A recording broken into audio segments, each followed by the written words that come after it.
لا إله إلا الله وحده لا شريك له وأشهد أن محمدا عبده ورسوله أما بعد فأعوذ بالله من الشيطان الرجيم بسم الله الرحمن الرحيم يا أيها الذين آمنوا اتقوا الله حق تقاته ولا تموتن إلا وأنتم مسلمون يا أيها الناس اتقوا ربكم الذي خلقكم من نفس واحدة وخلق منها زوجها وبث منهما رجالا كثيرا ونساء واتقوا الله الذي تساءلون به والأرحام إن الله كان عليكم رقيبا يا أيها الذين آمنوا اتقوا الله وقولوا قولا سديدا يصلح لكم أعمالكم ويغفر لكم ذنوبكم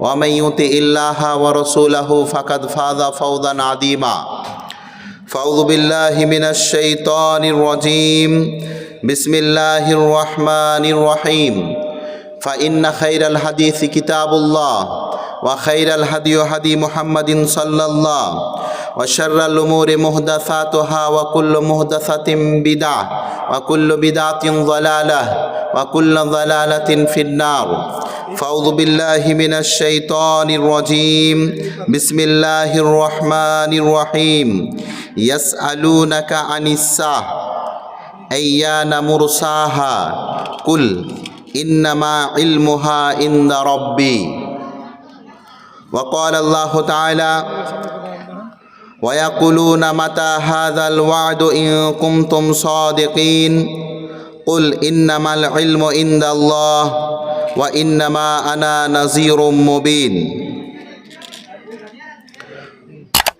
وقال النبي صلى الله عليه وسلم قال جبريل فأخبرني عن الساعة قال ما المسؤول عنها بعالم من السائل قال فأخبرني عن أماراتها قال أن تلد الأمات ربتها وأن ترى الحفاة العراة العالة رياء الشاء يتطاولون في البنيان قال رب اشرح لي صدري أمري ويسر لي واحلل عقدة من لساني يفقهوا قولي رب زدني علما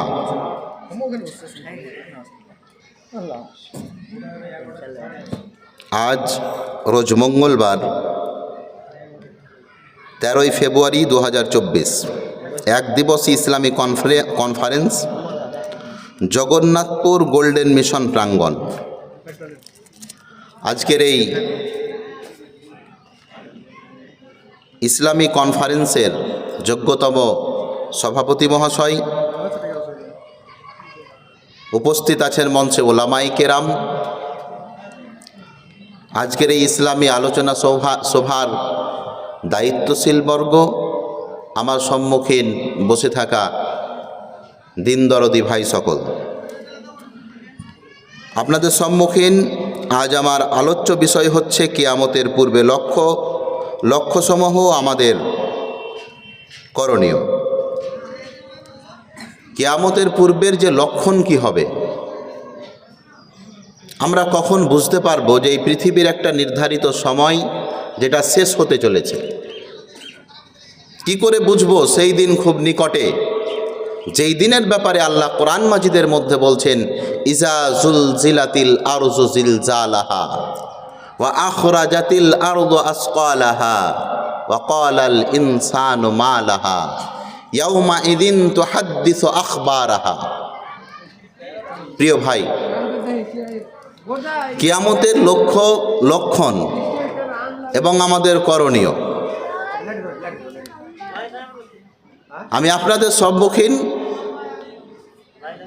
কিয়ামতের নিদর্শনগুলিকে একের পর এক বর্ণনা করার পূর্বে আপনাদেরকে বলি যে কিয়ামতের এটাও একটা লক্ষণ যে দিনী মজলিস, দিনী আলোচনা সভার আয়োজন করা হবে,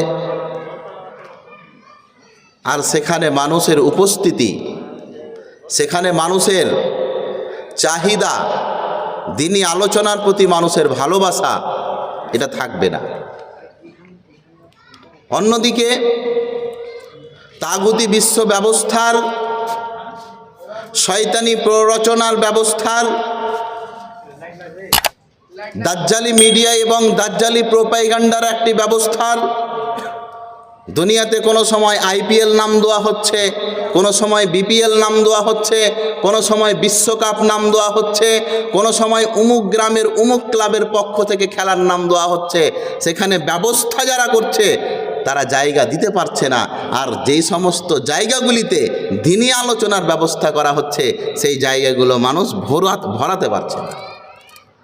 এটা একটা কিয়ামতের লক্ষণ। আগুনের উপরে দাঁড়িয়ে আগুনের ভয়াবহতা বর্ণনা করা আর শূন্য মজলিসে কিয়ামতের লক্ষণ বর্ণনা করা অনুরূপ। প্রিয় ভাই, আল্লাহ পাক রব্বুল আলামিন যেই দিন এই পৃথিবীকে সৃষ্টি করেছেন সেই দিনই নির্ধারণ করেছেন এই দুনিয়াকে আল্লাহ একদিন ধ্বংস করবেন। কোরআন এবং হাদিসে বিভিন্ন জায়গায় আল্লাহ তাআলা মানুষকে পাপ থেকে দূরে সরিয়ে আল্লাহমুখী করানোর জন্যে কিয়ামত প্রলয়ের ভয় মানুষকে দেখিয়েছেন। আল্লাহ পাক রব্বুল আলামিন এই পৃথিবীকে ধ্বংস করবেন, তার পূর্বে কিছু নিদর্শন বলেছেন, সিমটম বলেছেন, কিছু লক্ষণ এবং উদ্দেশ্য বলেছেন। এগুলো যখন হবে আল্লাহ পাক রব্বুল আলামিন এই পৃথিবীকে ধ্বংস করে দেবেন। ছোট ছোট যতগুলি কিয়ামতের নিদর্শন, অধিকাংশ ছোট নিদর্শনগুলি আজকে প্রকাশ পেয়েছে। সুদ একটি কিয়ামতের নিদর্শন, জেনা কিয়ামতের একটি নিদর্শন, ব্যভিচার, পাপ ব্যভিচার এটি একটি কিয়ামতের নিদর্শন, আমানতের খেয়ানতদারি এটি একটি কিয়ামতের নিদর্শন। আল্লাহর নবী মুহাম্মদুর রাসূলুল্লাহ সাল্লাল্লাহু আলাইহি সাল্লাম বলেন, কিয়ামত ততক্ষণ অবধি হবে না যতক্ষণ অবধি মানুষেরা মিথ্যুককে সত্যবাদী আর সত্যবাদীকে মিথ্যুক মনে না করবে। আজকে হচ্ছে না? যারা সমাজের মধ্যে মিথ্যুক তারা আজকে মেন বিচারক। বিচারের সভাপতি কারা? আজকে পাড়াতে বিচার কারা করবে? সমাজের মধ্যে নিম্ন স্থানের যারা লোক তারা আজকে অমুক ঈদগাহার কমিটি, অমুক মাদ্রাসার কমিটি, অমুক জালসার প্রধান অতিথিকে অমুক মেম্বার, যেই মেম্বারের পা থেকে নিয়ে মাথা অবধি সবই হারাম টাকা দিয়ে ভর্তি করা আছে। আল্লাহর নবী বললেন, কিয়ামতের পূর্বে কিয়ামতের নিদর্শন হচ্ছে কি, মিথ্যুকদেরকে সত্যবাদী মনে করা হবে, সত্যবাদীদেরকে মিথ্যুক মনে করা হবে। আজকে আপনি বলেন, পুরো পৃথিবী জানে বাবরি মসজিদ এবং রাম মন্দিরের ইতিহাস, জানেন না আপনারা? কোন মানুষটা জানে না যে জায়গায় বাবরি মসজিদ ছিল পৃথিবীর কোনো প্রমাণ, কোনো আদিল্লা, কোনো ডকুমেন্টস, কোনো দলিল নেই যে যেখানে বাবরি মসজিদ ছিল এই বাবরি মসজিদ নির্মাণ করা হয়েছে কোনো মন্দির ভেঙে, এর কোনো প্রমাণ নেই। আজকে সুপ্রিম কোর্ট বানানো একটি গল্প শোনাচ্ছে মানুষকে যে যার কোনো অস্তিত্ব ছিল না আজকে তাকে রূপরেখা দেওয়া হয়েছে, আর যার অস্তিত্ব পুরো বিশ্ব দেখেছে তাকে বুলডোজার দিয়ে ভেঙে দেওয়া হয়েছে। হয়নি আজকে? আপনারা দেখলেন না বিগত মাসের 22 তারিখে পুরো বিশ্বকে এই ভারতবর্ষের একটি কমিউনিটি দেখালো একটি মন্দির উদ্বোধন। আমি তো বলি এটা মন্দির উদ্বোধন নয়, কেননা ভারতবর্ষে কি শুধু রাম মন্দির উদ্বোধন হয়েছে? আর এ মন্দির উদ্বোধন হয়নি? কথা বলে না কেন এরা? ভারতবর্ষে কি শুধু রাম মন্দিরই একটা মন্দির? রাম মন্দিরের চাইতে বড় মন্দির নাই? আছে। রাম মন্দিরের পূর্বে কি কোনো মন্দির উদ্বোধন হয়নি? হয়েছে। তাহলে কি প্রয়োজন ছিল একটি মন্দিরকে উদ্বোধন করার জন্যে? সেখানে বিমানবন্দরগাহ করা হলো, এয়ারপোর্ট করা হলো, সেখানে বড় বড় ভিআইপিসদেরকে ডাকানো হলো, নিমন্ত্রণ দেওয়া হলো, সেখানে স্টেশন করানো হলো, সেখানে সরকারি কোষাগার থেকে লক্ষ লক্ষ কোটি কোটি টাকা খরচ করে সেই রাম মন্দির উদ্বোধন করা হলো। প্রিয় ভাই, এটা রাম মন্দির উদ্বোধন নয়, কারণ সেখানে বাবরি মসজিদকে ভেঙে বাবরি মসজিদের বুকের উপরে রাম মন্দির তৈরি হয়েছে। এটার প্রচার এবং প্রসার ছিল সেই দিন। আজকে পৃথিবীর নীরব দর্শক। আল্লাহ নবী বললেন, কিয়ামতের নিদর্শন হচ্ছে সত্যকে মিথ্যা, মিথ্যাকে সত্য বলে প্রচার প্রসার হবে। আমি আপনাকে আর একটা উদাহরণ বলি। এটা তো হলো, আর একটা উদাহরণ বলেন তো। পৃথিবীর যারাই মোটামুটি একটু কথা বোঝেন, বলেন তো 1947-এর পূর্বে 1947-এর পূর্বে পৃথিবীর ম্যাপে, পৃথিবীর মানচিত্রতে ইসরায়েল বলে কোনো দেশ ছিল? পৃথিবীর মানচিত্রতে 1947-এর পূর্বে ইসরায়েল বলে কোনো দেশই ছিল না। আরে পৃথিবীর ম্যাপে ইসরায়েল বলে দেশ তো দূরে থাক, পৃথিবীর ইতিহাসে 1947-এর পূর্বে, দ্বিতীয় বিশ্বযুদ্ধের পরে এবং 1947-এর পূর্বে এই মধ্যেখানের সময়টুকুতে পৃথিবীর মাটিতে কোনো ব্যক্তি নিজেকে ইহুদি বলে প্রচারই করেনি। কারণ ইসরায়েলের ঢালাওভাবে ফতোয়া ছিল, যেখানে তুমি ইহুদিকে পাবে সেখানে হত্যা করো, ছিল না? হিটলারের এই ফতোয়া জারি ছিল পুরো বিশ্বতে, যে যারা এই ইহুদিদেরকে মাটি দেবে, যারা ইহুদিদেরকে জায়গা দেবে, যারা ইহুদিদের মাথার উপরে হাত রাখবে, তাদের সঙ্গে আমি যুদ্ধ করব, এই ঘোষণা দিয়েছিল হিটলার। পৃথিবীর কোনো দেশ, কোনো সাম্রাজ্যবাদী কোনো ক্ষমতা এর সঙ্গে চ্যালেঞ্জ নেয়নি। মুসলমানেরা এতটাই হিতাকাঙ্ক্ষী যে হিটলারের সঙ্গে চ্যালেঞ্জ নিয়ে সে কী করেছিল, এই ইহুদি উদ্বস্ত একটি জাতিকে নরম পন্থা হয়ে মুসলমানেরা মাটি দিল 1947-এ। তারা জায়গা দিল কোথায়? পৃথিবীর মাটিতে, ফিলিস্তিনের একটা জায়গাতে। পুরো পৃথিবী জানে যেটা ইসরায়েল, সেটা মূলত ইসরায়েলই নয়, সেটা মূলত কি বলেন? যেটা ইসরায়েল সেটা মূলত কি? ফিলিস্তিন। কে জানে না এই ইতিহাস? এই ইতিহাস জানার জন্য আপনাকে মুসলমান হতে হবে না। পৃথিবীর প্রত্যেক ইহুদি, প্রত্যেক খ্রিস্টান, প্রত্যেক বিজাতি এই ইতিহাস জানে যে ফিলিস্তিনের বুক চিরে ইউএন, জাতিসংঘ নামে কুফফার গোষ্ঠী ফিলিস্তিনের বুক চিরে পার্টিশন দিয়ে 1947-এ তারা ইউএন সংস্থা তৈরি করে তারা কি করে, কিছু জমি দিয়ে দেয় ইসরায়েলকে, কিছু জমি দিয়ে দেয় ফিলিস্তিনকে, আর কিছু জমি নিজের নামে দখল করে নেয়। এর নাম হচ্ছে সত্যকে মিথ্যা আর মিথ্যাকে সত্য বলে প্রচার প্রসার করা। হে প্রিয় ভাই, এটি কিয়ামতের একটি নিদর্শন। আল্লাহ নবী মুহাম্মদ রাসূলুল্লাহ সাল্লাল্লাহু আলাইহি সাল্লাম বলছেন, কিয়ামতের নিদর্শন হচ্ছে যারা বেঈমান, যারা খেয়ানতদার, তারাকে আমানতদার মনে করা হবে, আর যারা আমানতদার তারাকে খেয়ানতদার মনে করা হবে। আপনি দেখছেন না, নেতা মন্ত্রীদের খবর বলেন একবার।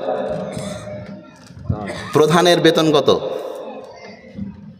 জানা আছে কোনো মানুষের? প্রধানের বেতন আমার জানা মতে 5-6 হাজার হবে মনে হয়। 5-6 হাজারও হবে না। আপনি কি কথা বলছেন গো? ওর সিগারেটেরই খরচই 10 হাজার গো মাসে, আর আপনি বলছেন 5-6 হাজার নয়। ও মেম্বার ভোটের সময় খরচই করেছে 15 লাখ টাকা, আর মেম্বারের বেতন বেলে 3 হাজার। সারা বছর, সারা 5 বছরে যেটি বেতন পাবে সেটি টাকাও জুটবে না যেটি পোলট্রি মুরগি খেয়ে শেষ করেছে, ওই খেলাইনি। আর আজকে আপনাদের পরিস্থিতি কি? যেই মুসলমান কাফেরদের পতাকার তলে শান্তি খুঁজে, সেই মুসলমান কি ইসলামের পতাকার তলে শান্তি খুঁজে পাবে? কিয়ামতের এটাই নিদর্শন যে মুসলমানেরা নিজের মান সম্মান ইজ্জত কোনো জায়গায় পোলট্রি মুরগির দামে বিক্রি করবে, তো কোনো জায়গায় 500 টাকার দামে ভোট দিয়ে বিক্রি করবে। এটাই হয়েছে মুসলমানদের আজকে। আর আজকে যখন ফিলিস্তিনে তোমাকে কচু কাটা করা হচ্ছে, বার্মাতে যখন তোমাকে জিন্দাই জবাই করে দেওয়া হচ্ছে, পৃথিবীর মাটিতে উদ্বস্ত করে দেওয়া হচ্ছে, তখন তুমি তখন বলছো আল্লাহর সহযোগিতা আসে না কেন? আল্লাহর সহযোগিতা কি করে আসবে? তোমাদের মতো নালায়েকের জন্য তো আল্লাহর রহমতের দরজা আগেই বন্ধ হয়ে গেছে।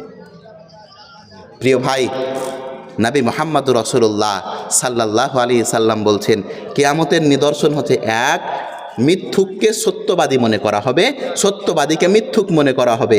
দুই, আমানতদারকে খিয়ানতদার মনে করা হবে, খিয়ানতদারকে আমানতদার মনে করা হবে। তিন, সমাজের মধ্যে যারা নিকৃষ্ট ব্যক্তি, সমাজের মধ্যে যারা নিকৃষ্ট ব্যক্তি, এরাই সমাজ পরিচালনা করবে। বিচারক হবে কে, মেম্বার হবে কে, প্রধান হবে কে, মডল হবে কে, সর্দার হবে কে, সভাপতি হবে কে? সমাজের মধ্যে সবচাইতে নিকৃষ্ট প্রাণী যারা, তারাই ঈদগাহার কমিটি হবে, তারাই মেম্বার হবে, তারাই প্রধান হবে, তারাই সর্দার মডল মুন্সি হবে, তারাই সমাজ পরিচালনা করবে। আল্লাহ নবী মুহাম্মাদুর রাসূলুল্লাহ সাল্লাল্লাহু আলাইহি সাল্লাম কিয়ামতের নিদর্শন এগুলো বললেন। আল্লাহর নবী মুহাম্মাদুর রাসূলুল্লাহ সাল্লাল্লাহু আলাইহি ওয়াসাল্লাম কিয়ামতের নিদর্শনের ব্যাপারে আল্লাহর নবী মুহাম্মাদুর রাসূলুল্লাহ সাল্লাল্লাহু আলাইহি ওয়াসাল্লামকে একবার জিজ্ঞাসা করা হলো, হে আল্লাহর নবী, কিয়ামত কখন হবে? হে আল্লাহর নবী, কিয়ামত কখন হবে? নবী মুহাম্মদ সাল্লাল্লাহু আলাইহি ওয়াসাল্লাম স্পষ্টভাবে মানুষদেরকে জানালেন, ইন্না মিন আশরাতিস সা, কিয়ামতের নিদর্শন হচ্ছে এটা, আইয়ুরফাল ইলমু ওয়া ইয়াসবুতাল জাহলু ওয়া ইউশরাবাল খামরু ওয়া ইয়াজহারাজ জিনা। আল্লাহর নবী বললেন কিয়ামতের নিদর্শন হচ্ছে চারটি। আল্লাহর নবী চারটি এই হাদিসের মধ্যে কিয়ামতের নিদর্শন গণালেন। এক, কিয়ামতের নিদর্শন হচ্ছে ইউরফা আল ইলমু, ইলিম, জ্ঞান, বিদ্যা, এটা উঠে যাবে। আপনি বলেন কি মৌলভী সাহেব, জ্ঞান উঠে যাবে? এখন তো জ্ঞানের বৃদ্ধি পেয়েছে। দেখছেন না প্রত্যেক পাড়া পাড়াতে একটা করে স্কুল হয়নি? এটার নাম আল স্কুল, ওটার নাম অমুক স্কুল, ওটার নাম আমিন আর আল আর কত রকম কি চলছে। আল্লাহর নবী মুহাম্মদুর রাসূলুল্লাহ সাল্লাল্লাহু আলাইহি সাল্লাম বলেন কিয়ামতের নিদর্শনের মধ্যে হচ্ছে কি, ইউরফাল ইলমা, ইউরফাল ইলমু, ইলম উঠে যাবে, জ্ঞান উঠে যাবে। জ্ঞান উঠে যাবে মানে পাড়া পাড়াতে তো স্কুল তৈরি হচ্ছে, বাড়ি বাড়িতে তো হোম টিউশন তৈরি হচ্ছে। আজকে 20 বছর আগে 5 গ্রামে একটা স্কুল ছিল, তাও আবার ছিল না। আজকে 20 বছর আগে অঞ্চল ভিত্তিকও একটা স্কুল পাওয়া যেত না। এখন অঞ্চল ভিত্তিক তো বাদ দেন, গ্রাম ভিত্তিক তো বাদ দেন, পাড়া পাড়া একটা স্কুল। এটা কোন স্কুল? এটা ওই স্কুল যে স্কুলের হেডমাস্টার ট্যাংয়ের উপরে ট্যাং দিয়ে বসে আছে, আর 8 ক্লাসের মেয়েটা তখন আগা দিকে তার নাচছে আর ডান্স করছে। এটা নাকি বলে শিক্ষিত স্কুল, এটা নাকি বলে শিক্ষিত জামাত, এটা নাকি বলে শিক্ষিত আর সভ্য জামাত।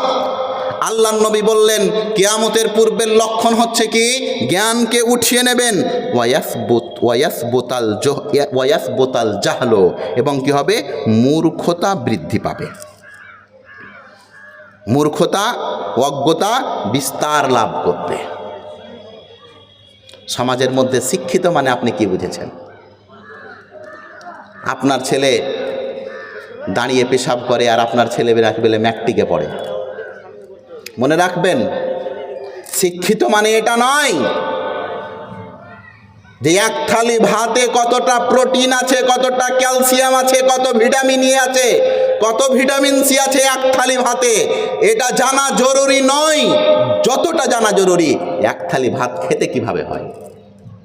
ছেলেকে এই শিক্ষা দেন, এক থালি ভাত খেতে কিভাবে হবে, এই শিক্ষা বেশি প্রয়োজন। এই শিক্ষার চাইতে কোন শিক্ষা? যেই শিক্ষা আপনার ছেলে রোটে রোটে মুখস্থ করে এক থালি ভাতে কতটা প্রোটিন আছে, কতটা ক্যালসিয়াম আছে, এক থালি ভাত খেতে এলে গুণ কি আছে, লাভ কি আছে, লস কি আছে, এর চাইতে বেশি প্রয়োজন এক থালি ভাত খেতে কিভাবে হয়, এই শিক্ষা দেন। আল্লাহর নবী মুহাম্মদুর রাসূলুল্লাহ সাল্লাল্লাহু আলাইহি সাল্লাম বলছেন ইউশরাবাল খামরু, কি হবে, নেশা জাতীয় দ্রব্যের ব্যবহার বৃদ্ধি পাবে। মদ, গুল, খৈনি, জর্দা, বেড়ি, আল্লাহু আকবার। মানুষকে তো বুঝাতেই পারি না। আমাদের সম্মুখীন যারা বসে আছেন 50%-এর বেশি মানুষ এই সমস্ত দ্রব্য পান করেন, করে না? ও বেড়ি খাবো খাবো করছিল, ইতিমধ্যে আয়ান দিয়ে দিয়েছে। বেড়ি খায়নি, মানে বেড়ি খোর একটা, বেড়ি খাবো খাবো করছিল, মনটাও ধরেছিল বেড়ি ধরাবো, ইতিমধ্যে গিয়েছে। বিড়ি খাবো খাবো করছিল, ইতিমধ্যে আজান দিয়ে দিয়েছে, তখন ওই তাড়াহুড়া করে বিড়িটা ধরিয়ে ফুক ফুক করে টেনে কুলি করে তখন নামাজ পড়তে চলে গেছে, কারণ আজান দিয়ে দিয়েছে, বিড়ি খেতে পাওয়া যাবে না। এই যে আসছে আগাদিকে দেখবেন রমজানুল মুবারক, ইফতারের পরে বরিন্দাতে ওই গ্যাস লাইট আর সালহাই, বরিন্দা বুঝেন তো, বরিন্দাতে ওই গ্যাস লাইট বা সালহাই আর বিড়ির একটা মুঠা ভরেই নিয়েছে। কেন? মাগরিবের মসজিদ থেকে বাড়ি যে বিড়ি ধরাতে যে লেট হবে, তো মসজিদ থেকে বেরিয়েই বিড়ি ধরাতে হবে। নেশা খরিয়ে গেছে একদম। কি করে বুঝাবো এই সমাজকে কিয়ামতের নিদর্শন কি? আল্লাহ নবী মুহাম্মদ সাল্লাল্লাহু আলাইহি সাল্লাম বললেন, নেশা জাতীয় দ্রব্যের ব্যবহার বেড়ে যাবে। আপনি আজকে দেখতে পাচ্ছেন না, ভোটের সময় মানুষ পানি ততটা পান করেনি যতটা মদ খেয়েছে। সমাজের মধ্যে কিসের মুনিহারি দোকান, কিসের চায়ের দোকান, কিসের পানের দোকান, কিসের মুদিখানা দোকান, সব দোকানে আজকে পাওয়া যাচ্ছে একটি দ্রব্য, তার নাম হচ্ছে বিমল। আপনি যে দেখেন, খালি ইল্লা মাশাআল্লাহ আমার চোখে পড়েনি ও সুদের দোকানে নেই, শুধু বাকি যে কিসের দোকানে নেই আল্লাহ মালুম। মুদিখানা দোকানও বিমল, চায়ের দোকানও বিমল, পানের দোকানও বিমল। কি এটা? অধিকাংশ ছেলেদের জীবন নষ্ট হয়ে যাচ্ছে এই সমস্ত পাপের কাজগুলি, এই সমস্ত হারাম জিনিস খেয়ে। আল্লাহ নবী মুহাম্মদ সাল্লাল্লাহু আলাইহি সাল্লাম বললেন, কিয়ামতের নিদর্শন হচ্ছে ইয়াজহারাজ জিনা, জেনা বৃদ্ধি পাবে, ব্যভিচার বৃদ্ধি পাবে। কিয়ামতের এটি একটি নিদর্শন যে জেনা আম হয়ে যাবে। আজ আমাদের সমাজের মধ্যে দেখতে পাওয়া যায়, বিশেষ করে শিক্ষার্থীদের মধ্যে, স্কুল এবং কলেজ, সেটা তো আর স্কুল কলেজ শিক্ষা প্রতিষ্ঠান নয়, সেটার দ্বিতীয় নাম যদি দেওয়া হয় জেনার কারখানা, তো আমার মনে হয় না সেই জিনিস আর সেই পরিস্থিতি। প্রিয় ভাই, আমি আপনাকে যে কথা বুঝাচ্ছিলাম, আল্লাহ নবী মুহাম্মদ সাল্লাল্লাহু আলাইহি সাল্লাম বলছেন, কিয়ামতের নিদর্শন হচ্ছে জেনা আম হয়ে যাবে। জেনা মানে সাধারণ জিনিস হয়ে যাবে। জেনা মানে এটা কোনো বড় জিনিসই নয়। জেনা যে কি জিনিস, মানে উপস্থিতি, আমি আপনাদেরকে যে কথা বোঝাচ্ছিলাম যে কিয়ামতের নিদর্শন এগুলো কি কি, তার মধ্যে আমি আপনাকে কয়েকটা জিনিস গণালাম।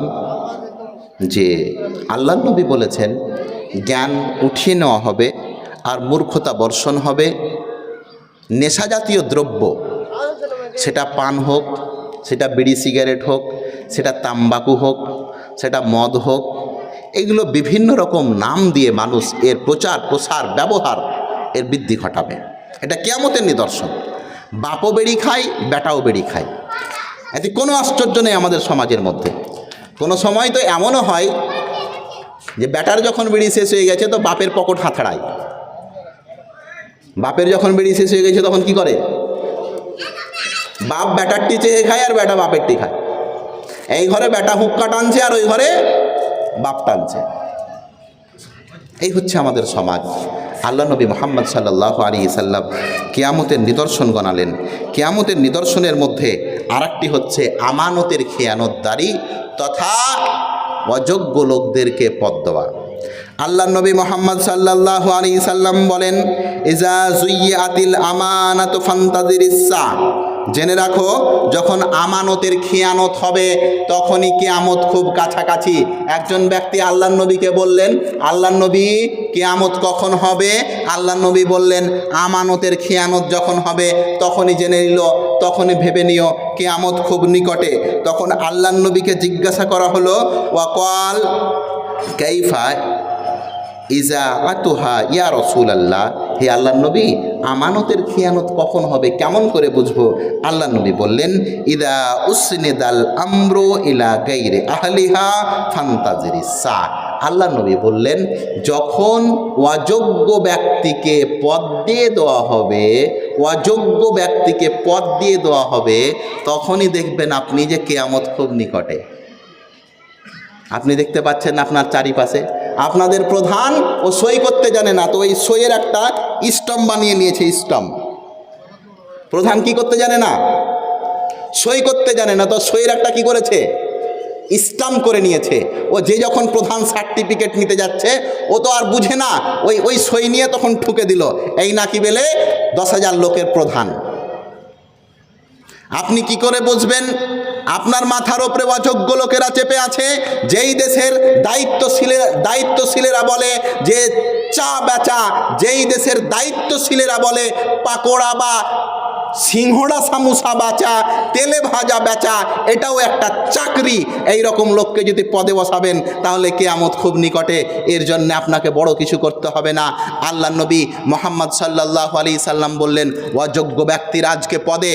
আমি আপনাকে বলতে চাইছি, প্রথমে যে কথা বলেছিলাম, বলেন মেম্বার প্রধান এবং যারা সমাজের দায়িত্বশীল তারা অধিকাংশ কি অযোগ্য নয়? আপনি সর্দার হয়েছেন, আপনি সর্দারের সও বুঝেন না, কি করতে হয় কি করতে হয় না, সমাজ কি করে চলতে হবে, এর কোনো ভূমিকা মাপকাঠি আপনার কাছে নেই। আল্লাহ নবী মুহাম্মদ সাল্লাল্লাহু আলাইহি সাল্লাম এই রকম লোকেরা যখন দায়িত্বে আসবে, আল্লাহ নবী বললেন কিয়ামত খুব নিকটে, তখনই অপেক্ষা করিও, কিয়ামত চলে এসেছে। প্রিয় ভাই, কিয়ামতের লক্ষণের মধ্যে আরেকটি লক্ষণ আল্লাহ নবী মুহাম্মদুর রাসূলুল্লাহ সাল্লাল্লাহু আলাইহি ওয়াসাল্লাম বলছেন, আত্মীয়তার সম্পর্কের মধ্যে ভাটা পড়া, যেটা আজকে প্রবণতা দেখা দিয়েছে মুসলমানদের মধ্যে। অধিকাংশ মা বাপ আজকে নির্যাতিত। আজকে বাবাকে 5 টাকার একটা সিংহাড়া খাওয়ার জন্য বেটার মুখের দিকে দেখতে থাকতে হয়। বাপ এবং ছেলের সম্পর্কের মধ্যে আজকে একটা ফাটল তৈরি হয়েছে। অথচ কিয়ামতের এটি একটি নিদর্শন যে আত্মীয়তার সম্পর্কের মধ্যে কি হবে, বিচ্ছিন্নতা দেখা দেবে। আল্লাহ নবী মুহাম্মদুর রাসূলুল্লাহ সাল্লাল্লাহু আলাইহি ওয়াসাল্লাম স্পষ্টভাবে বলেছেন, লা তাকুমুস সাআ, আরে কিয়ামত ততক্ষণ অবধি হবে না, কতক্ষণ অবধি হবে না, যতক্ষণ অবধি ওয়া কাতিয়াহুর রাহিম, লা তাকুমুস সাআ, কিয়ামত ততক্ষণ অবধি হবে না, হাত্তা ইয়াজহারুল ফুহশু ওয়া কাতিয়াহুর রাহিম, ততক্ষণ অবধি কিয়ামত হবে না যতক্ষণ অবধি ব্যভিচার প্রকাশ না পাবে এবং আত্মীয়তার সম্পর্ক, আত্মীয়তার বন্ধন, ভাই ভাই, বন্ধু বন্ধু, মাতা পিতা, আত্মীয় স্বজন, চাচা ভাতিজা, ভাইয়ের সঙ্গে দ্বন্দ্ব এবং আত্মীয়তার সম্পর্ক বিচ্ছিন্ন না ঘটবে। এই কয়েকদিন পূর্বে আমরা দেখতে পেলাম পঞ্চায়েত ভোটের নামে এক ভাই এক ফুলকে ভোট দিয়েছে, তো আরেক ভাই আরেক ফুলকে ভোট দিয়েছে। এরকম ঘটেনি?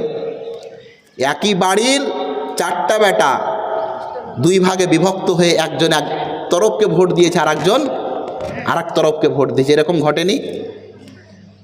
আপনারা কি এটা খবর পাননি যে শুধু 2 পরিবারের সদস্যদের ভোটের কারণে, ভোটের ভিন্নতার কারণে এক পক্ষ আর এক পক্ষের সঙ্গে এখন অবধি কথা বলা বলি তাক বন্ধ করে দিয়েছে। এক ভাই অপর ভাইয়ের উপরে লাঠি উঠিয়েছে, মাথা ফাটিয়েছে। কেন? তার একমাত্র কারণ হচ্ছে অমুক ভাই অমুক পার্টি করে, তমুক ভাই তমুক পার্টি করে। প্রিয় ভাই, আমি আপনাকে বলতে চাইছি, কি দিয়েছে আপনাকে এই পার্টিতে, কি দিয়েছে এই সমস্ত রাজনৈতিক দলে? কিয়ামতের এটি নিদর্শন, আত্মীয়তার সম্পর্ক কি হবে, দুর্বল হবে। আল্লাহ নবী মুহাম্মদ সাল্লাল্লাহু আলাইহি সাল্লাম আত্মীয়তার সম্পর্কে কখনোই এই রকম রাখেননি যে এটা কোনো সময় ভাটা পড়বে। কাফেরও যদি আত্মীয় হয়েছে, আল্লাহ নবী সাল্লাল্লাহু আলাইহি সাল্লাম ওই কাফের আত্মীয়দের সঙ্গেও ভালো ব্যবহার করার আদেশ দিয়েছেন। আল্লাহ নবী বলছেন, মান শাররাহু আইয়াবসাতা আলাইহি রিজকুহু আও ইউমসা ফি আসারিহি ফালিয়াসিল রাহিমাহু। আল্লাহ নবী বলছেন, যেই ব্যক্তি ধনী হতে চায় এবং যেই ব্যক্তি বেশি দিন বাঁচতে চায়, প্রিয় ভাই ভালো করে শুনুন, এই আশা কিন্তু অধিকাংশ মানুষের। আমাদের মধ্যে কে এমন আছেন যে ধনী হতে চান না? অধিকাংশ মানুষের এটা চাহিদা যে আমি ধনী হব, অনেক টাকার মালিক হব। অনেক মানুষের চাহিদা, অধিকাংশ মানুষের এটা চাহিদা যে অনেক দিন যেন বাঁচি। আল্লাহ নবী বলছেন, আপনি যদি ধনী হতে চান আর আপনি যদি অনেক দিন বাঁচতে চান, তাহলে আপনি আত্মীয়তার সম্পর্ককে বজায় রাখুন। আত্মীয়তার সম্পর্ক যতদিন বজায় থাকবে ততদিন অবধি কিয়ামত হবে না। আত্মীয়তার সম্পর্ক যেদিন ভাটা পড়বে, আত্মীয়তার সম্পর্কের মধ্যে যখন ফাটল ধরবে, তখনই কিয়ামতের খুব নিদর্শন প্রকাশ পেয়ে নেবে, কিয়ামত খুব নিকটে চলে আসবে। এরই জন্যে প্রিয় ভাই, কি হয়েছে আপনার দুই ভাই?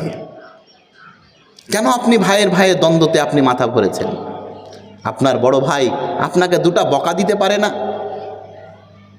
আপনার বাবা আপনাকে দুটি কথা বলতে পারে না? আপনার মা আপনাকে যদি দুটি কথা বলেই দিল, তাহলে এরই জন্য আপনি কি করলেন? আত্মীয়তার সম্পর্ককে বিচ্ছিন্ন করে দিলেন। আমাদের মধ্যে অধিকাংশ মানুষের এই চাহিদা, যেই সমস্ত ছেলেরা মা বাবার অংশ পায়নি। অনেক এরকম বদমাস মা বাবা নাই যে এক বেটাকে দিয়ে দিয়েছে, তিন বেটাকে দিয়ে দিয়েছে, এক বেটাকে দেয়নি, বা এক বেটাকে দিয়ে দিয়েছে বাকি বেটাকে দেয়নি, এরকম লোক আছে না নেই? তখন আমাদের মধ্যে কি ধারণা হয় বলেন তো? আমরা মনে করি যে ওই তিন বেটাকে দিয়েছিস, আমাকে তো কিছু দিসনি, তো আর খেতে কি খাগা। এই বক্তব্য আপনার নয়? কত কুলাঙ্গার সন্তান তো এইরকমও আছে, এক বিদ্যা জায়গায় একটু 19-20 হয়েছে, এই জন্য বলে ওর তো মরা মুখখানটাই দেখবো না আমি, মাটি দেওয়া তো অনেক দূরের কথা। প্রিয় ভাই, এটা আপনার জন্য প্রযোজ্য নয়। একজন পিতা যদি আপনাকে তার সম্পত্তি থেকে বাইকট করে, বঞ্চিত করে, তো অবশ্যই এই পিতার কিয়ামতের দিনে তো শাস্তি হবেই, কিন্তু এরই জন্যে আপনি যে ব্যবহার করছেন আপনিও কিন্তু বেঁচে যাবেন না। আত্মীয়তার সম্পর্কগুলোকে আপনি বজায় রাখুন। বন্ধু বান্ধব, ভাই, সন্তান সন্ততি, এদের সঙ্গে সম্পর্কের অটুটতা নিয়ে আসুন। আজ ইসলামী ব্যবস্থার মধ্যে যেটা ভাটা পড়েছে, নেই বললে চলে, তার মধ্যে একটা হচ্ছে মুসলমানদের মধ্যে দ্বন্দ্ব। ইসলাম কোনোদিন মুসলমানের সঙ্গে দ্বন্দ্বের কথা বলেনি, কিন্তু আজকে আমরা দ্বন্দ্ব দেখতে পাচ্ছি, দ্বন্দ্বের প্রভাব পড়েছে। কিয়ামতের নিদর্শন তার মধ্যে একটি হচ্ছে আত্মীয়তার সম্পর্ক কি হবে? ভাটা পড়বে, আত্মীয়তার সম্পর্কের মধ্যে ফাটল ধরবে। আল্লাহ নবী মুহাম্মদুর রাসূলুল্লাহ সাল্লাল্লাহু আলাইহি সাল্লামের কাছে একদিন জিব্রাইল আলাইহিস সালাম এলেন মানুষের রূপ ধরে। এসে আল্লাহ নবীকে বলছেন, হে নবী আখবিরনি, হে নবী আপনি আমাকে বলেন। কি বলেন? আনিসা, কিয়ামতের ব্যাপারে আপনি বলেন। জিব্রাইল আলাইহিস সালাম একজন ফেরেশতা আল্লাহ নবীর কাছে এসে বলছেন, আল্লাহ নবী আপনি বলেন তো কিয়ামত কখন হবে? আল্লাহ নবী বললেন, মাল মাসউলু আনহা বে আলামা মিনাস সাইল। এই শোনেন, যেই ব্যক্তি আমাকে প্রশ্ন করেছে তার চাইতে আমি বেশি জানি না। আরে যাকে প্রশ্ন করা হয়েছে সে কম জানে, যে প্রশ্ন করেছে সে বেশি জানে। এর মানে তিনি কি বললেন? জিব্রাইল নবী আল্লাহ নবীকে বলছেন যে কিয়ামতের ব্যাপারে আপনি কিছু বলেন। তখন আল্লাহ নবী বলছেন, আরে আপনি আমার কাছে শুনবেন কিয়ামতের ব্যাপারে, আমার চাইতে তো আপনি বেশি জানেন যে কিয়ামত কখন হবে। তখন আবার জিব্রাইল আলাইহিস সালাম আল্লাহ নবীকে বললেন যে আচ্ছা ঠিক আছে, তাহলে আপনি এক কাজ করেন, ওই কিয়ামতের কিছু নিদর্শন বলেন। ফা আখবিরনি আন আমারাতিহা, আপনি কিয়ামতের কিছু লক্ষণ বলেন তো, কখন কখন কিয়ামত হতে পারে। তখন আল্লাহ নবী মুহাম্মদ সাল্লাল্লাহু আলাইহি ওয়াসাল্লাম কিয়ামতের লক্ষণ গণাতে গিয়ে প্রথম বললেন, আনতালেদাল আমাতো রব্বাতাহা, দাসী নিজের মনিবকে জন্ম দেবে। দাসী নিজের মনিবকে, মালিককে জন্ম দেবে। কেমন কথা? কিয়ামতের নিদর্শন এটা কেমন? যে একজন দাসী জন্ম দেয় কাকে? একজন ব্যক্তি, একজন মহিলা জন্ম দেয়, তার নাম কি? বেটা নয়? কথা বুঝতে পারে না। একজন মা জন্ম দেয়, তখন তার সঙ্গে তার সম্পর্ক কি থাকে? মা বেটা নয়? তো আল্লাহ নবী কেন বললেন যে যিনি জন্ম দেবেন তিনি হচ্ছেন দাসী, আর যাকে জন্ম দেওয়া হবে সে হবে তার আকা, সে হবে তার মালিক, সে হবে তার মনিব? মুহাদ্দিসিনে কেরাম, ওলামায়ে কেরাম অনেকের ব্যাখ্যা করেছেন, তার মধ্যে একটা আমি বলি। এটাও একটা ব্যাখ্যা যে দিন যুগ যত বেড়ে যাবে, কিয়ামতের নিদর্শনের মধ্যে এটি একটি নিদর্শন যে মানুষ নিজের মা এবং বাবার সঙ্গে দাসীদের মতো ব্যবহার করবে। ওই যে বানি ইসরাইলের ব্যাপারে আল্লাহর নবী যে ঘটনা বলেছেন সেটা শুনুন। আল্লাহর নবী বললেন বানি ইসরাইল আর উম্মাতে মোহাম্মদিয়া খাপে খাপ মিলে যাবে। যেমন বানি ইসরাইল তেমন হবে উম্মাতে মোহাম্মদিয়া। যেমন ডান পায়ের জুতা বাম পায়ের জুতা দুটোই সমান সমান হয়, ডান পায়েরও 7 বাম পায়েরও 7, সমান সমান জুতা হয় না। আল্লাহর নবী বললেন যেমন বাম পায়ে এবং ডান পায়ের জুতা বরাবর সমান হয়, বানি ইসরাইলেরা যা যা করবে মুসলমান আমার উম্মতের লোকেরা তাই তাই করবে। এমনকি তারা যদি নিজের মায়ের সঙ্গে জেনা করে, বানি ইসরাইল যদি নিজের মাকে বিয়ে করে, তো মুসলমানেরাও নিজের মাকে বিয়ে করবে। আল্লাহ নবী মুহাম্মদ সাল্লাল্লাহু আলাইহি সাল্লাম বললেন কিয়ামতের নিদর্শনগুলির মধ্যে একটি হচ্ছে এটা যে দাসী নিজের আকাকে মালিককে জন্ম দেবে। এর মানে কি, ওই যে আপনি চাকর বাকর রেখেছেন দুটো খাওয়ার দেওয়ার জন্যে, সে আপনার ঘর সাফ করে দেবে, সে আপনার গরুকে খড় এনে দেবে, সে আপনার বাড়ি দেখাশোনা করবে, সে আপনার ঘর দেখাশোনা করবে, বিনিময়ে আপনি দুটো খেতে দেবেন। এটা যেমন দুনিয়ার চাকর নকারের সঙ্গে ব্যবহার মানুষেরা এক যুগে করত, বর্তমান যুগে মা এবং বাবার সঙ্গে এই রকমের ব্যবহার হয়। দু মুঠো মাকে খেতে দেন, এর বিনিময়ে মায়ের কাছে ঘর সাফ করে নেন। দু মুঠো মাকে খেতে দেন, এর জন্যে মায়ের কাছে রান্না করে নেন। দু মুঠো মাকে খেতে দেন, এর জন্যে ওই মায়ের কাছে আপনারা বাড়ি ঘরের কাজকর্ম করে নেন। ওই কাজকর্মের বিনিময় স্বরূপ আপনি দুটো ভাত দেন, দুটো রুটি দেন। এটাও হচ্ছে কিয়ামতের নিদর্শন যে মা বাবার সম্মান কি হবে, কমে যাবে। আপনি দেখেননি, আপনি আজকে কাজে গেছেন, কাজে যায় না মানুষ, সকালে হলো কোথায় চলে গেল। আপনি আজকে কথা শোনেন ভালো করে, আপনি আজকে কাজে গেছেন আর আপনার স্ত্রী ফোন করেছে যে ও বড় বহিন আর বড় বহুনু বেড়াতে এসেছে, মানে আপনার শালি আর শালেজিনি বেড়াতে এসেছে। আপনার শালি আর সাড়ু বুঝেন আপনারা কি বলে, শালির জামাইকে কি বলে। আপনি ভাইরা, হ্যাঁ আপনি কাজে বের হয়েছেন, তো আপনার স্ত্রী বাড়ি থেকে ফোন করেছে যে কে এসছে, তার বহিন বহুনু এসছে, আপনার স্ত্রীর বহিন বহুনু এসেছে। তা আপনাকে বলছে যে কুটুম তো চলে এসেছে, তো কিছু যে লাগবে। তা আপনি তখন বললেন অমুকের দোকান থেকে একটা পোলট্রি মুরগি নিয়ে চলে এসো, ও এই খালেদা পোলট্রি পছন্দ করে না, তা একটু দেশি লাগবে। তা আপনি তখন বললেন ঠিক আছে দেশি নিয়ে চলে এসো। সন্ধ্যাবেলায় কুটুম বিদায় হলো। দ্বিতীয় দিন দেখেন আপনার বহিন বহুনু চলে এসেছে। এবার দ্বিতীয় দিন কার বহিন বহুনু এসেছে, কথা বুঝে না। গতকালকে এসেছিল আপনার স্ত্রীর বহিন বহুনু, আপনাকে আপনার স্ত্রী ফোন করে বললে খালেদার স্বামী চলে এসেছে, পোলট্রি মুরগি পছন্দ করে না, একটু দেশি মুরগি লাগবে। আপনি সাদা মাটির মানুষ, আপনি বললেন আচ্ছা ঠিক আছে নিয়ে নাও অমুকের দোকান থেকে পোলট্রি। সন্ধ্যায় এসে আপনি বিল দিলেন। দ্বিতীয় দিন আপনার বহিন বহুনু চলে এসেছে। আপনার স্ত্রী তো আপনাকে ফোন করা দূরের কথা, আপনার ছেলেপিলে নিয়ে আপনার ঘরখানটা ভিতর থেকে বন্ধ করে দিয়েছে। এই ঘটনা ঘটেনি? পরিস্থিতি এমন তৈরি হয়েছে যে আজ যদি শ্বশুর বাড়ির কোনো আত্মীয় স্বজন বাড়িতে বেড়াতে আসছে, তো মনে হচ্ছে পূর্ণিমার চাঁদ ওই বাড়ি থেকেই উঠেছে আজকে। আর যদি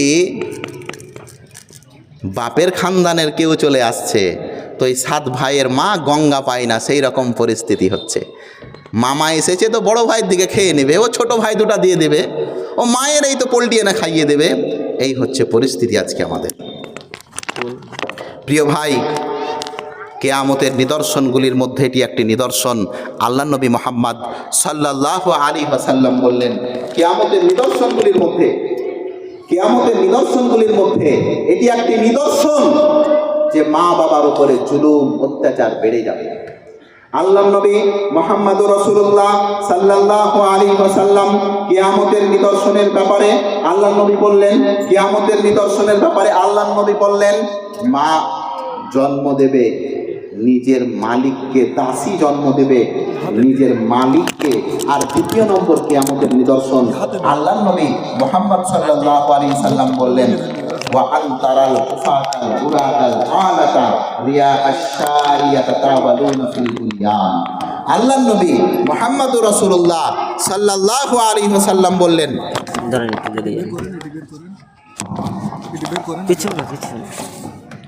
কিয়ামতের নিদর্শনগুলির মধ্যে এটিও একটি নিদর্শন যে দেখবেন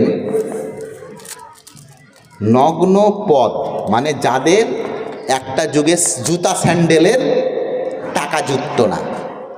ভালো করে শুনবেন, বড়ই চমৎকার কিয়ামতের এটা নিদর্শন। আল্লাহ নবী বললেন যে কিয়ামতের নিদর্শন হচ্ছে এটা যে নগ্নপদ বস্ত্রহীন দরিদ্র ছাগলের রাখালেরা বড় বড় বাড়ি তৈরি করবে। যারা এক যুগে পায়ের চটি ভালো পেত না, ভালো পোশাক আশাক ছিল না, ভালো খাবার দাবার ছিল না, হুট করে দেখবেন 2-4-5 বছরে এলাকার সবচাইতে বেশি টাকা তার কাছে আছে। সমাজের মধ্যে এরকম নাই? অনেক মানুষকে আপনি দেখবেন তার বংশ কোনো পরিচয় নেই, তার পিতা তার মাতা তার বংশেরা মানুষের দ্বারে দ্বারে ভিক্ষা চেয়ে খেয়েছে, আর আজকে ওই নেতা মন্ত্রী হয়ে লক্ষ লক্ষ টাকার ব্যবসা বিজনেস বড় বড় কন্ট্রাক্টর নিয়ে নিচ্ছে। আল্লাহ নবী বললেন কিয়ামতের নিদর্শন হচ্ছে এটা যে বস্ত্রহীন নগ্নপদ, যার পায়ে চটি থাকবে না, যার পরনের কোনো পোশাক থাকবে না, যেই রাস্তাঘাটে গরু ছাগল চড়িয়ে বেড়ায়, এই রকম লোকেরা হুট করে বড় বড় অট্টালিকা তৈরি করবে। আর শুধু অট্টালিকা তৈরি করবে না, অট্টালিকা তৈরি করে অহংকার করবে সেটা দিয়ে। আজকে আপনি দেখতে পাচ্ছেন না, মসজিদের ফ্যানটা 3 মাস ধরে খারাপ হয়ে আছে, এর জন্য কোনো মানুষের মাথা ব্যথা নেই, অথচ তার বাড়ির এসিটা শুধু একবার সুইচ টিপতে গিয়ে ডিস্টার্ব করেছে, তো সার্ভিসম্যানকে ফোন করে বসে আছে। হয়নি এরকম? মসজিদের বারান্দার বলটা 6 মাস ধরে কেটে আছে, 100 জন নামাজি যায় আর আসে, কাউরি ভ্রুক্ষেপ নেই যে মসজিদের বলটা কেটে গেছে, ঠিক করাতে হবে, ফিউজ হয়ে গেছে, ঠিক করাতে হবে। করবে কে? সভাপতি করবে, সেক্রেটারি করবে, ইমাম সাহেব দেখতে পায় না। আল্লাহ নবী মুহাম্মদ সাল্লাল্লাহু আলাইহি সাল্লাম বললেন কিয়ামতের পূর্বে নিদর্শন এইরকম তৈরি হবে যে যাদের পকেটে চেরানায় একদিন ছিল না, তারা কোটি টাকার মালিক হয়ে যাবে। প্রিয় ভাই, কিয়ামতের নিদর্শন, ছোট নিদর্শনগুলির মধ্যে আর একটি বলবো, তারপরে আপনাকে নিয়ে যাব কিয়ামতের বড় নিদর্শনগুলির দিক দিয়ে। আল্লাহ নবী মুহাম্মদ সাল্লাল্লাহু আলাইহি ওয়াসাল্লাম বললেন কিয়ামতের বড় নিদর্শনগুলির মধ্যে একটা নিদর্শন হচ্ছে মানুষেরা মসজিদ নির্মাণ করবে আর গর্ব করবে, অহংকার করবে। আল্লাহ নবী বললেন লা তাকুমুস সাআ হাত্তা ইয়াতাবাহান নাসু ফিল মাসাজিদ। কিয়ামত ততক্ষণ অবধি হবে না যতক্ষণ অবধি মানুষেরা বড় বড় মসজিদ, সুসজ্জিত মসজিদ, সুন্দর ডেকোরেশনের মসজিদ তৈরি করে অহংকার না করবে। কোটি কোটি টাকা মসজিদের খরচ, আপনার বাজেট দেখতে গেলে চোখ লাল হয়ে যায়, অথচ সেই মসজিদের ইমামের বেতন এখনো 6000 পার হয় না। এই হচ্ছে আমাদের জাতি, যেই জাতি ইমামদের বেতন 6000 রাখে আর 6 কোটি টাকা দিয়ে মসজিদ নির্মাণ করে, সেই জাতিকে কিয়ামতের নিদর্শন আমি কি করে বুঝাবো? সবচাইতে বড় কিয়ামতের নিদর্শন এটা। যার কাছে কোরআন হাদিস শিখবেন তাকে বেতন দেবেন 6000, 5000, 8000, আর মসজিদের পিছে আপনারা খরচ করেছেন 8 কোটি টাকা। আল্লাহ নবী মুহাম্মদ সাল্লাল্লাহু আলাইহি সাল্লাম বললেন কিয়ামতের এটা নিদর্শন যে মসজিদকে ঝিকঝাক তৈরি করা হবে, সুন্দর ডেকোরেশন হবে, বিভিন্ন রকম লাইট, বিভিন্ন রকম টাইলস, বিভিন্ন রকম সঙ্গে মারমার, বিভিন্ন রকম পাথর দিয়ে মসজিদকে সজ্জিত করা হবে। আজকে কি হচ্ছে না? আজকে মসজিদ মানে কি? রাজপ্রাসাদ। অথচ আল্লাহ নবীর মসজিদ ছিল ইটের, আল্লাহ নবীর মসজিদ ছিল মাটির। আল্লাহ নবীও মাটির ছিলেন, অন্তরগুলো লোকগুলোর মাটির ছিল, মসজিদে ছিল মাটির।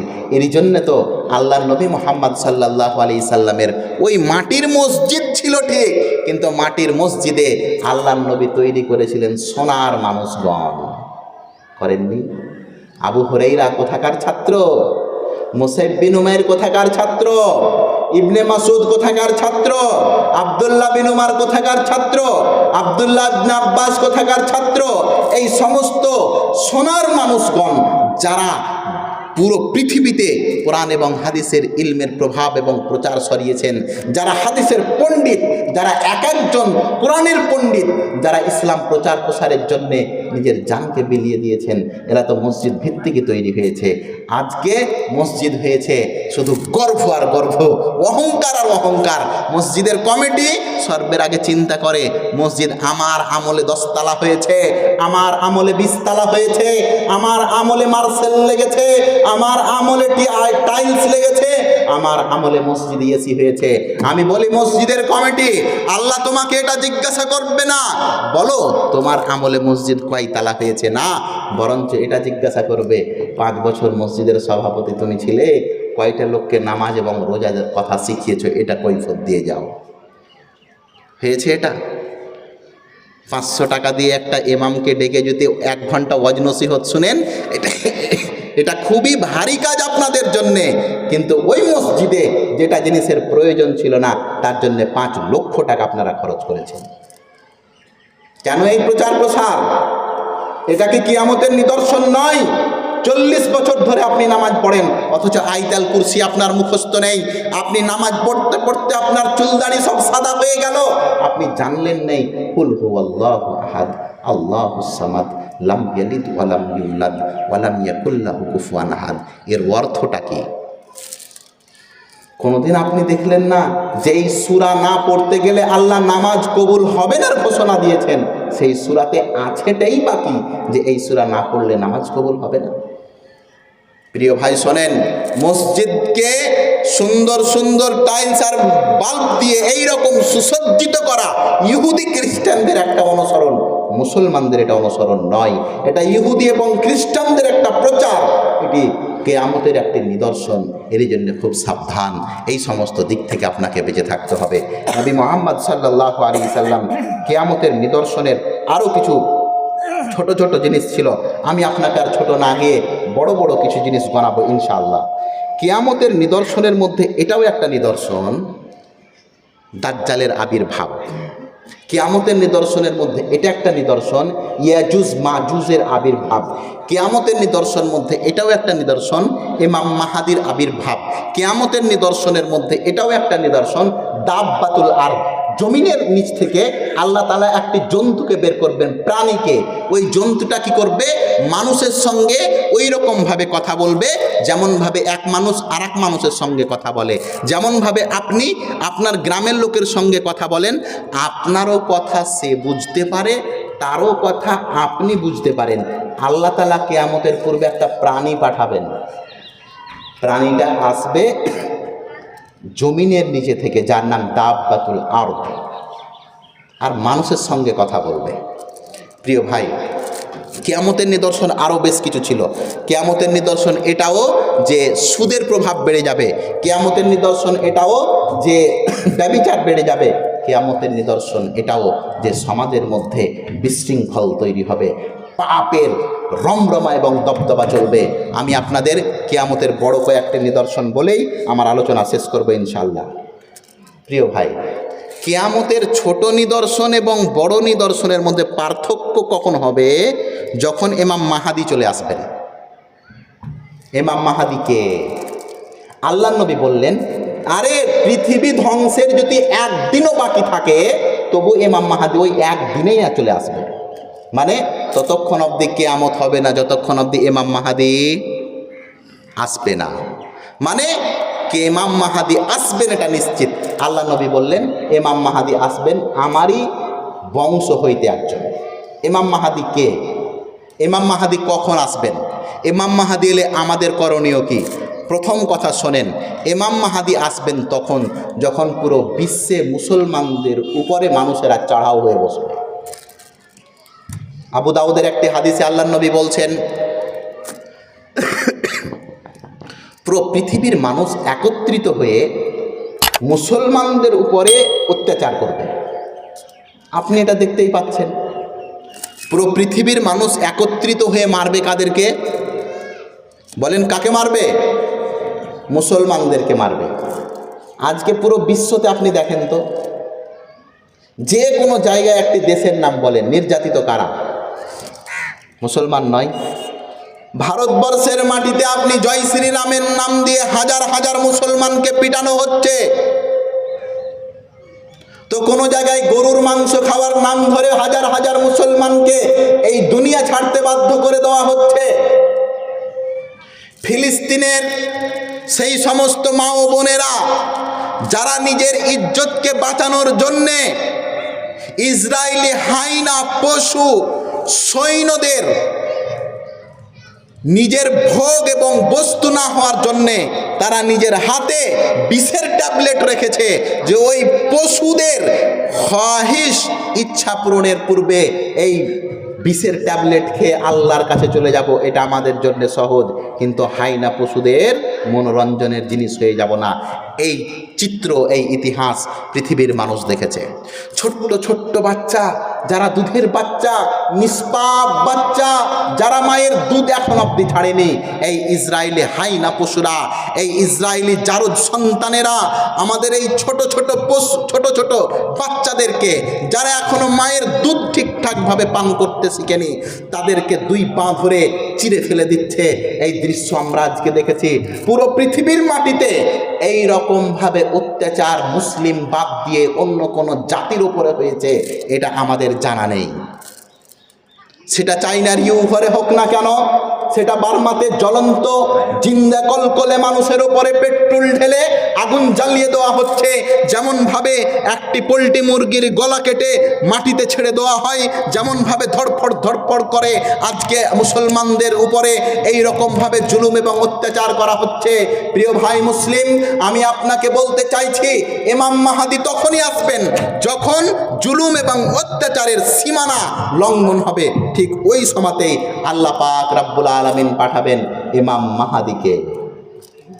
এর জন্য আমি বলি কাফেরদেরকে, শোনো, জুলুমের অত্যাচার মুসলমানদের উপরে বাড়ায় না, না হলে আল্লাহ ইমাম মাহাদিকে পাঠিয়ে দেবেন, থামতে তুমি পারবে না। পুরো বিশ্বতে আল্লাহ পাক রব্বুল আলামিন ইসলামী রাষ্ট্র কায়েম করবেন। পুরো বিশ্বতে আল্লাহ পাক রব্বুল আলামিন ইসলামী হুকুমত দিয়ে ভরে দেবেন। নবী মুহাম্মদ সাল্লাল্লাহু আলাইহি ওয়াসাল্লাম বলেন, ইন্নাল্লাহা জাওয়ালিল আরদা ফারাইতু মাশারিকাহা ওয়া মাগারিবাহা ওয়া ইন্না উম্মতি সায়াবলুগু মুলকাহা মা জুয়ালি মিনহা। আল্লাহর নবী বলছেন, আল্লাহ পাক রব্বুল আলামিন পুরো পৃথিবীটাকে সংকুচিত করলেন, পুরো পৃথিবীটাকে ছোট করলেন, ছোট করে দেখালেন। মুহাম্মদ, এই যে দেখো, এটা হচ্ছে পৃথিবী। আল্লাহর নবীর সম্মুখীন পুরো পৃথিবীটাকে আল্লাহ তাআলা ছোট করে দিলেন, ছোট করে আল্লাহর নবীকে দেখাচ্ছেন। আল্লাহর নবী, এই যে দেখেন, এটা হচ্ছে পৃথিবী, এটা হচ্ছে পৃথিবী। আল্লাহর নবী দেখলেন পুরো পৃথিবীকে। আল্লাহর নবী পূর্ব থেকে পশ্চিম দেখলেন, উত্তর থেকে দক্ষিণ দেখলেন, এই প্রান্ত থেকে ওই প্রান্ত দেখলেন। আল্লাহর নবী পুরো পৃথিবীকে দেখে ফেললেন। পুরো পৃথিবীকে দেখার পরে আল্লাহর নবী মুহাম্মদ সাল্লাল্লাহু আলাইহি সাল্লাম বলছেন, পুরো পৃথিবী দেখে আমি এক অর্ধহাত জায়গা এমন পেলাম না যেখানে মুসলমানদের ক্ষমতা, ইসলামী শাসন, ইসলামী রাষ্ট্র কায়েম হয়নি। পুরো পৃথিবীতে ইসলামিক রাষ্ট্র কায়েম যতক্ষণ না হবে ততক্ষণ অবধি কিয়ামত হবে না। এর জন্য মুসলিম মনমরা হওয়ার কিছু নেই। কোনো বিপদ মুসলমানদেরকে মনমরা করতে পারে না। কিয়ামতের নিদর্শন হচ্ছে এটা, মুসলমানদের উপরে জুলুম করবে, আল্লাহ ইমাম মাহাদি পাঠাবেন। আর এই ইমাম মাহাদির যুগে কিসের তোমার বুলডোজার, আর কিসের তোমার মিসাইল, কিসের তোমার আত্মঘাতী হামলা, আর কিসের তোমার মিসাইল, কোনো কিছু আল্লাহ পাক রব্বুল আলামিনের দয়াতে টিকতে পারবে না।